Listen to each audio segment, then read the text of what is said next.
విజయనగరం జిల్లాలో పోలీసుల దాష్టీకానికి ఓ మాతృమూర్తి బలైపోయింది. పోలీసుల వేధింపులు తాళలేక తల్లి కళావతి, ఆమె కొడుకు చిరంజీవి ఆత్మహత్యాయత్నం చేశారు. ఆఖరి క్షణంలో కొడుకును పక్కకు నెట్టి రైలు కింద పడి కళావతి ప్రాణాలు కోల్పోయింది. గత నెల 25న ఓ ఇంట్లో జరిగిన చోరీ ఘటనలో తల్లి కొడుకును పోలీసులు వేధించినట్టు తెలుస్తోంది. అవమాన భారంతో ఆత్మహత్యాయత్నం చేశారు. సంతకవిటి మండలం రామరాయపురంలో జరిగింది ఈ ఘటన.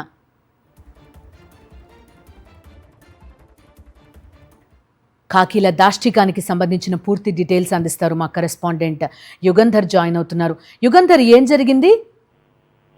బిందు, విజయనగరం జిల్లా సంతకవిటి మండలం రామరాయపురంలో ఈ ఘటన జరిగింది. గత నెల 25వ తేదీన ఓ ఇంట్లో బంగారం నగదు చోరీకి గురైంది. ఈ కేసులో అనుమానితులను ప్రశ్నించే క్రమంలో ఇప్పుడు ఎవరైతే మృతి చెందారో మృతురాలు కళావతి, ఆమె కుమారుడు చిరంజీవిని పోలీసులు పోలీస్ స్టేషన్ కి పిలిచి చాలాసేపు విచారణ అయితే చేశారు. తర్వాత పలుమార్లు వాళ్ళని పిలిచి విచారించడంతో దీన్ని ఒక అవమానంగా భావించినటువంటి తల్లి కొడుకులు ఇద్దరు కూడాను పొందూరు మండలం పెనుబర్తి దగ్గర రైల్వే ట్రాక్ పైకి వెళ్లి ఆత్మహత్య యత్నానికి పాల్పడ్డారు. అయితే ట్రైన్ వచ్చే సమయానికి కొడుకు చిరంజీవిని పక్కకు తోసి కళావతి రైలు కింద పడిపోవడంతో చిరంజీవి స్వల్ప గాయాలతో బయటపడ్డాడు. కళావతి అక్కడికక్కడే మృతి చెందాడు. అయితే ఈ కేసుని తర్వాత శ్రీకాకుళం జిల్లా పొందూరు మండలానికి చెందినటువంటి పోలీసులు ఒక అనుమానాస్పద మృతిగా, గుర్తు తెలియని మహిళ మృతిగా నమోదు చేశారు. ఆ తర్వాత వివరాల్లోకి వెళ్ళిన తర్వాత ఊర్లో కొంతమంది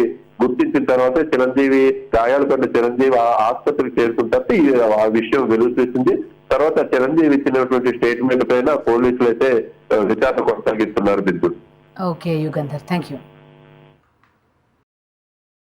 మరిన్ని అప్డేట్స్ కోసం ఛానల్ ను సబ్స్క్రైబ్ చేయండి. నోటిఫికేషన్స్ కోసం బెల్ ఐకాన్ పై క్లిక్ చేయండి.